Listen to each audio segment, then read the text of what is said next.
Okay, so we have a couple of engines that came back in.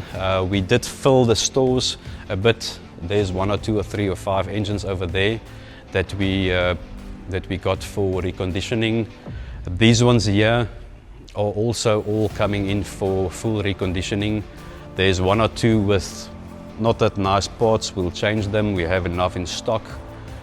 These ones need to be done in a couple of weeks' time, so we'll start immediately on them. Parts are very, very scarce these days with these type of it's Kirloskar engines, with these type of Kirloskar engines.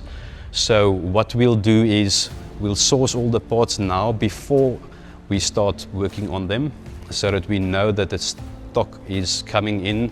We don't have a drawback on any waiting periods for the customers on these specific engines.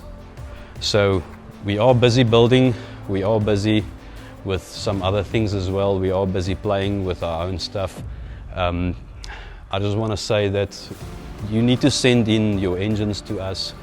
You'll get quality work. Our performance on our parts are exceptionally well. So give us a try, give us a phone call, watch our videos. We explain a lot of things there to you guys, and then let's help each other by saving money, by raising the quality even more, so that we can also ensure that you guys get the best for your buck.